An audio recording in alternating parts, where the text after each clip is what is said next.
illustration 23rd એ જ આવ્યા છે ને હા એ જોઈએ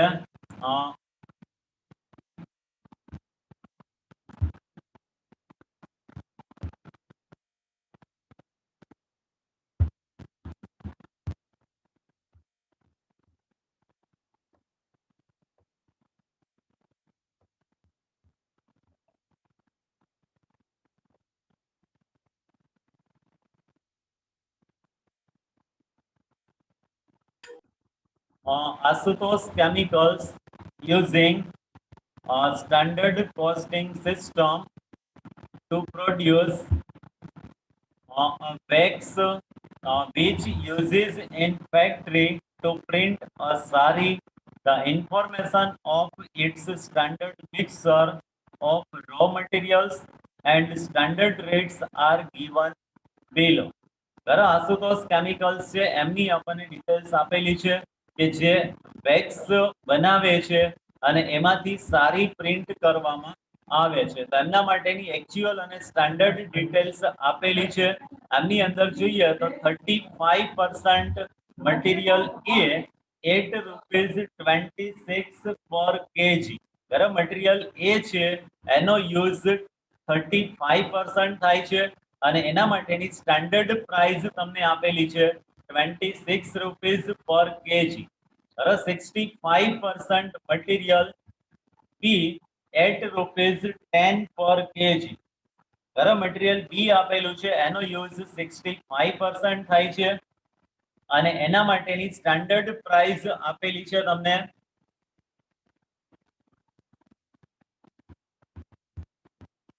₹10 per kg.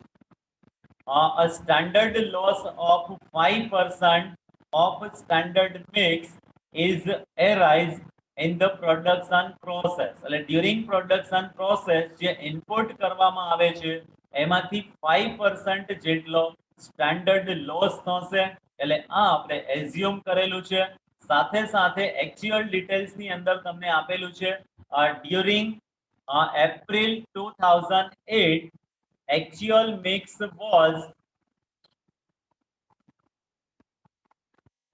is under ધરો actual details ની અંદર આપણને આપેલું છે 260 kg of material A ₹8.25 per kg means કે actual quantity અને actual price ધરો આ બંને તમને આપેલું છે તો actual quantity આપેલી છે મટીરીયલ A માટે 260 kg અને એમના માટેની actual price આપેલી છે 25 per kg B માટેનું actual material આપેલું છે 500 kg of material B at ₹9 per kg. During April 2008, the actual production was 780 kg. Compute the following variances: material cost variance, material price variance, material mix variance, and material yield variance. And also reconcile material cost variance is equal to material price variance plus material mix variance and material yield variance. જો અહીંયા આ સમ છે એને આપણે થોડું અલગ રીતે calculate કરવાનો થશે આની પહેલા બી જનરલી આપણને આ રીતે ડિટેલ આપેલી હતી પણ એમની અંદર આપણે શું કરતા કે એક્ચ્યુઅલ yield અને સ્ટાન્ડર્ડ yield આ બંને સરખું લઈ અને એના આધારે આપણે સ્ટાન્ડર્ડ ક્વોન્ટિટી કેલ્ક્યુલેટ કરેલી હતી સરળ આની પહેલા બી આપણે એક બે સમ એ પ્રકારના ગણેલા હતા કે જેમની અંદર આપણે શું કરેલું છે કે standard quantity for actual production પણ અહીંયા જનરલી જો આ સમ તમે એ રીતે ગણવા માટેનો ટ્રાય કરશો તો કદાચ આન્સર છે એ તમને અલગ જોવા મળશે અથવા તો આન્સર અલગ આવશે અને તમે વેરીફાઈ કરશો તો ત્યારે એ તમારું વેરિફિકેશન બી પ્રોપરલી થઈ શકશે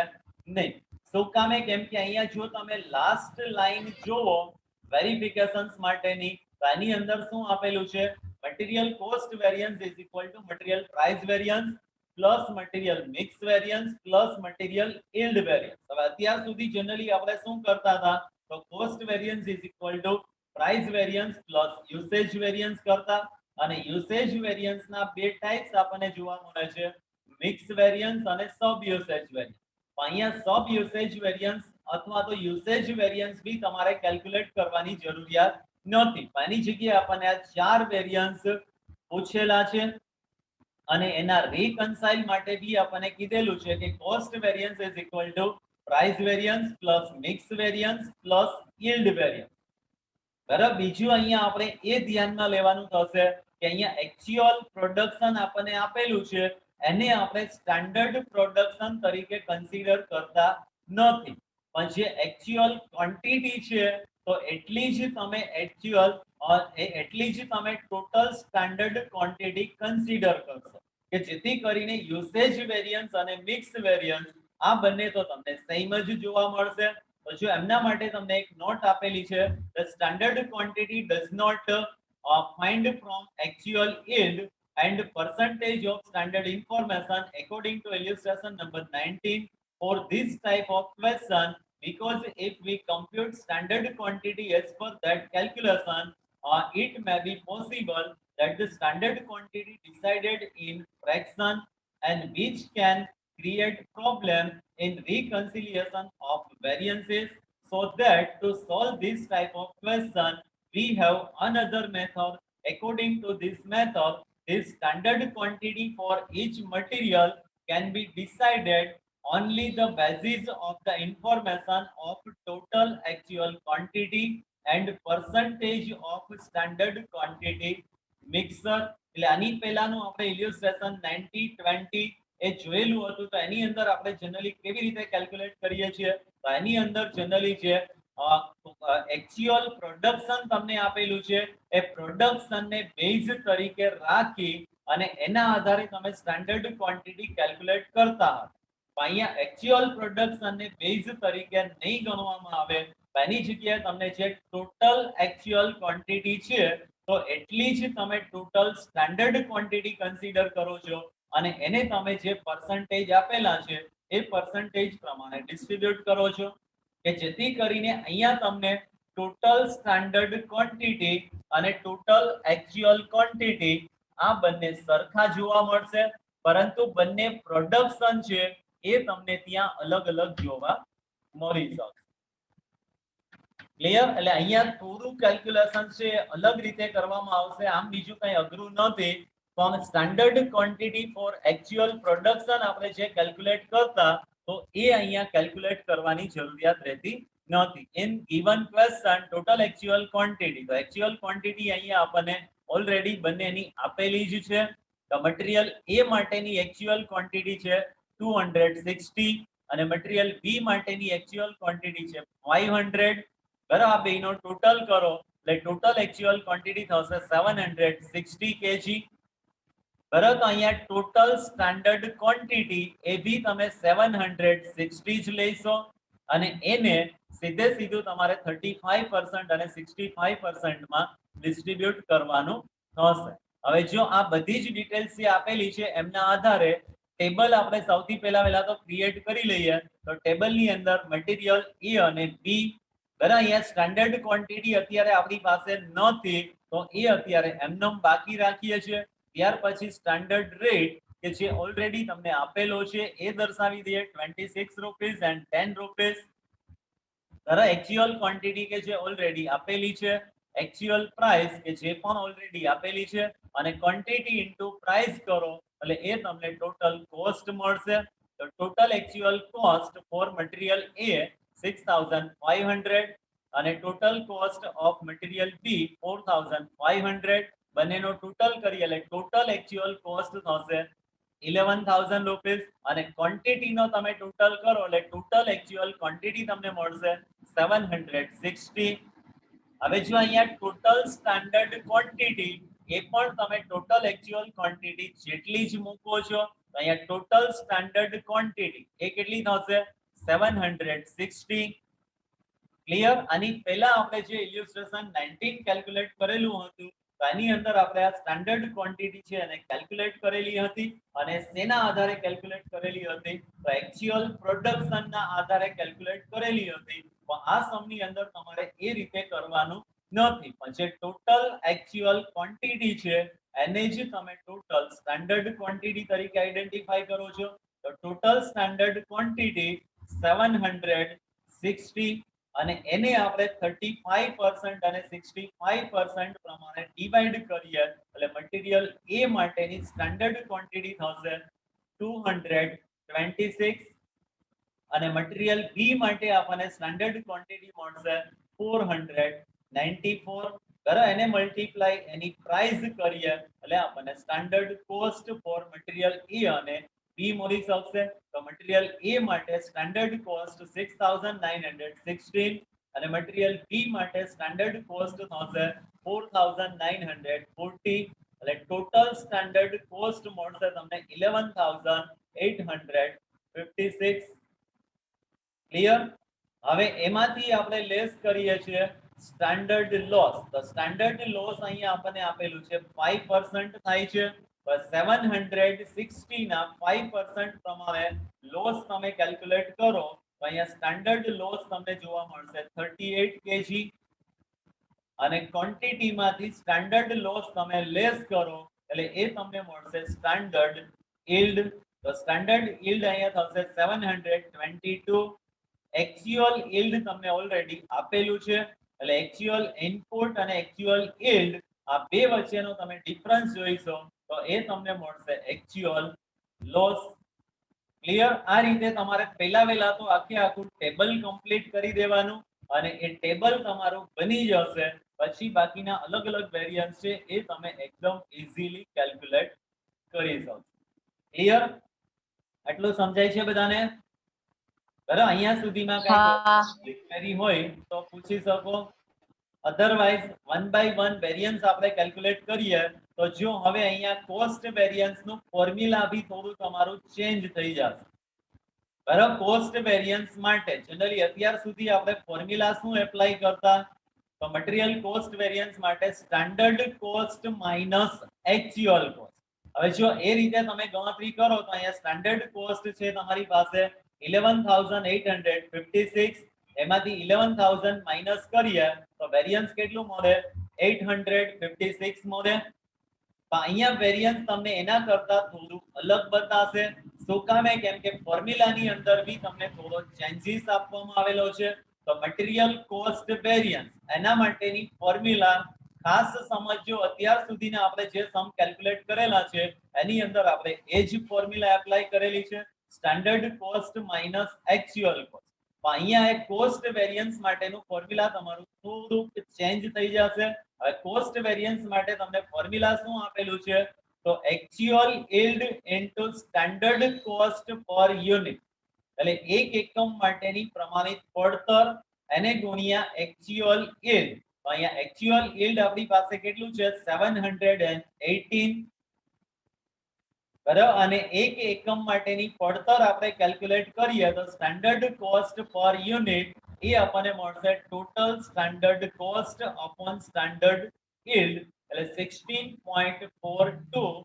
બરાબર, એ આપણને પર યુનિટ સ્ટાન્ડર્ડ કોસ્ટ જોવા મળી શકશે. અને આ જ સ્ટાન્ડર્ડ કોસ્ટ પર યુનિટ યીલ્ડ વેરિયન્સના ફોર્મ્યુલાની અંદર પણ તમારે યુઝ કરવાનો થશે. એટલે અહીંયા કોસ્ટ વેરિયન્સ માટેનું ફોર્મ્યુલા એ બી જનરલી થોડા ઘણા અંશે આપણને ચેન્જીસ જોવા મળે છે.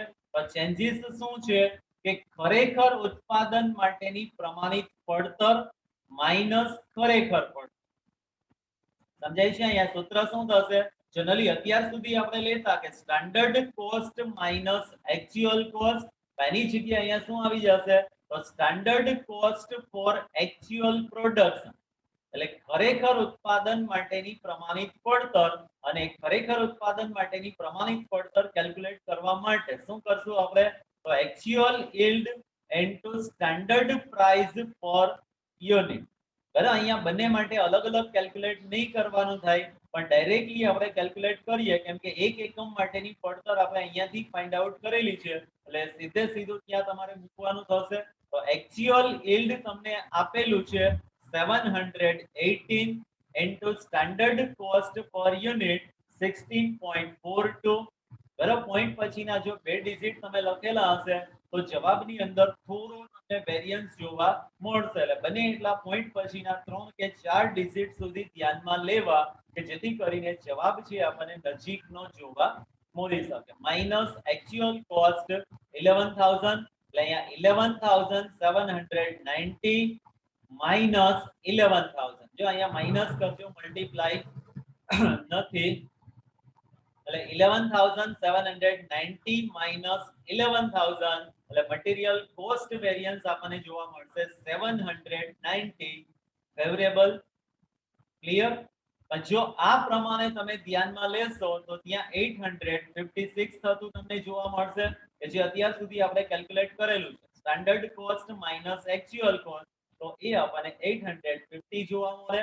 એની જગ્યાએ અહીંયા આપણે એક્ચ્યુઅલ પ્રોડક્શન માટે સ્ટાન્ડર્ડ કોસ્ટ તો એ આપણને એમના કરતા થોડું ડિફરન્સ જોવા મળશે. ક્લિયર? સમજાય છે? જો એના માટે બી નોટ્સ આપેલી છે. Please study the above formula of material cost variance. Here it is assumed that the total actual mix and the total standard mixed are equal.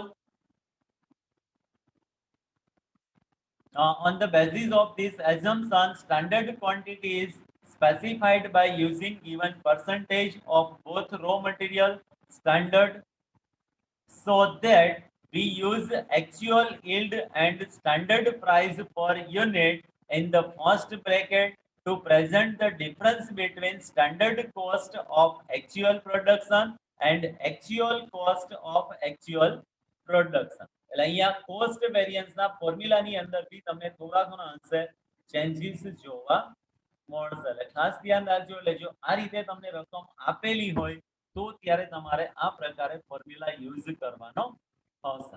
ત્યાર પછી material price variance, material mix variance કે જે આપણે already આગળ ગણતા એ જ રીતે તમારે ગણવાના છે. તો મટીરીયલ પ્રાઇસ વેરિયન્સ એના માટે ફોર્મ્યુલા છે આપણી પાસે. Material price variance actual quantity into standard price minus actual price. Standard price minus actual price into actual quantity. તો મટીરીયલ A માટે actual quantity આપેલી છે તમને 260 into standard price 26 minus actual price 25 એટલે 1 into 260 એટલે 260 favorable. અને B માટે 500 into 10 minus 9 એટલે 1 into 500 એટલે 500 favorable. અને ટોટલ પ્રાઇસ વેરિયન્સ આપણને જોવા મળશે 760. ક્લિયર? ત્યાર પછી material mix variance. Mix variance calculate કરતી વખતે આપણે બે અલગ અલગ કન્ડિશન્સ જે શીખ્યા છીએ એ બે કન્ડિશન્સને પહેલા કમ્પેર કરવાની છે. એટલે when total standard quantity and total actual quantity are same and not same. અહીંયા આપણે આને જ તરીકે સ્ટાન્ડર્ડ ક્વોન્ટિટી લીધેલી છે. એટલે ટોટલ એક્ચ્યુઅલ ક્વોન્ટિટી અને ટોટલ સ્ટાન્ડર્ડ ક્વોન્ટિટી આ બંને તમને સેમ જોવા મળે છે. એટલે યુસેજ વેરિયન્સ નું જે ફોર્મ્યુલા છે એ જ મિક્સ વેરિયન્સ માટેના ફોર્મ્યુલા તરીકે યુઝ કરવામાં આવશે. તો યુસેજ વેરિયન્સ માટેનું ફોર્મ્યુલા આપણે શીખ્યા છીએ. Standard price into bracket standard quantity minus actual quantity. એટલે અહીંયા આ બંને સેમ છે એટલે રિવાઇઝ સ્ટાન્ડર્ડ ક્વોન્ટિટી કેલ્ક્યુલેટ કરવાની જરૂરિયાત રહેશે નહીં. તો મિક્સ વેરિયન્સના ફોર્મ્યુલાની અંદર આપણે એમની વેલ્યુ મૂકીએ તો મટીરીયલ A માટે standard price 26 into bracket standard quantity 200. Standard quantity કેટલા છે? 226 કે 66 કેટલા આવે છે? આ જોઈ લેજો. 760 ના 266 આવે છે. 266 આવે છે. ઓકે, તો ટેબલ ની અંદર સુધારો કરી નાખજો. 226 છે એની જગ્યાએ 266 થશે. બરાબર? 266 માઈનસ 260 એટલે એ થશે 6 into 26. બરાબર છે? 6 into 26 એટલે અહીંયા બી કદાચ આન્સર અલગ આવતો હશે. કરો જોઈ કેલ્ક્યુલેશન્સ કરી સાદું રૂપ આપો એટલે ખ્યાલ આવે. અલગ આવે છે? હા. બરાબર. 26 into 6 કરો એટલે મટીરીયલ A માટે મિક્સ વેરિયન્સ તમને જોવા મળશે 150. હા 156. ઓકે 156 એટલે અહીંયા બી સુધારો કરી નાખજો 156 ફેવરેબલ અને બી માટે standard price 10 into bracket 494 minus 500 એટલે minus 6 into 10 એટલે minus 60 અને 156 માંથી 60 તમે લેસ કરશો એટલે એ તમને ટોટલ મટીરીયલ મિક્સ વેરિયન્સ જોવા મળશે 96 ફેવરેબલ એ પાછું બરાબર જ હશે અહીંયા ખાલી એક ચેન્જીસ કરી નાખજો 150 છે એની જગ્યાએ 156 થશે ક્લિયર અને છેલ્લું વેરિયન્સ આપણે કેલ્ક્યુલેટ કરીએ છીએ મટીરીયલ yield વેરિયન્સ હવે yield વેરિયન્સ માટેની ફોર્મ્યુલા છે સ્ટાન્ડર્ડ કોસ્ટ પર unit actual yield minus standard yield બરાબર અહીંયા બી રિવાઇઝ સ્ટાન્ડર્ડ નહીં લેવામાં આવે કેમ કે બંને ક્વોન્ટિટી અહીંયા સેમ જ છે આપણે ટોટલ સ્ટાન્ડર્ડ ક્વોન્ટિટી અને total actual quantity are equal જો બંને ઇક્વલ છે એટલે ત્યાં આપણે કોઈ પણ પ્રકારના ફોર્મ્યુલા માટે રિવાઇઝ્ડ એટલે કે સુધારેલું ક્રમાંક ગોતવાની જરૂરિયાત રહેતી નથી તો સ્ટાન્ડર્ડ કોસ્ટ પર યુનિટ કે જે હમણાં જ આપણે કેલ્ક્યુલેટ કરેલી હતી 16.42 1052 બરાબર પોઈન્ટ પછીના બધા ડિજિટ રાખશો તો એ જવાબ નજીકમાં આવશે અથવા તો જો ખાલી છેલ્લા બે ડિજિટ રાખશો તો થોડુંક ચેન્જીસ તમને એ આન્સરની અંદર કદાચ બતાવતો હશે એટલે 16.42 into actual yield 718 minus standard yield 722 એટલે -4 into 16.42 એટલે yield variance આપણને જોવા મળશે -66 એડવર્સ બરાબર આન્સર માઈનસ આવે છે એટલે એને આપણે એડવર્સ વેરિયન્સ તરીકે આઈડેન્ટિફાઈ કરીશું અને રીકન્સિલિયેશન માટે અહીંયા તમને જે પ્રમાણે કીધેલું છે એ પ્રમાણે આપણે રીકન્સિલિયેશન્સ કરીએ તો material cost variance is equal to material price variance plus material mix variance plus material yield variance એટલે 760 પ્લસ 96 પ્લસ -66 તો એમના બરાબર 790 તમને જોવા મળશે ક્લિયર લાસ્ટમાં એક નોટ્સ આપેલી છે એ બી બરાબર રીતે સમજી લઈએ attention please in above question we assume that the total standard quantity and total actual quantity are same we calculate total standard quantity on the basis of total actual quantity so that RSQ does not required to calculations for MMY MMV and RSY does not require to calculate for MYV. In these situations, MSUV does not arises, hence it need not be computed. બરાબર અહીંયા total standard quantity અને total actual quantity આ બંને same છે કે જેથી કરીને રિવાઇઝ્ડ આપણે ગોતવાની જરૂરિયાત નથી અને રિવાઇઝ્ડ સ્ટાન્ડર્ડ ક્વોન્ટિટી તમે ગોતતા નથી કે જેથી કરીને મટીરીયલ સબ યુસેજ વેરિયન્સ છે એ બી તમને અરાઇઝ થતું જોવા મળશે નહીં અને એટલા માટે એ ત્યાં તમારે કેલ્ક્યુલેટ કરવાની કોઈ જરૂરિયાત રહેતી નથી ક્લિયર સમજાય છે હા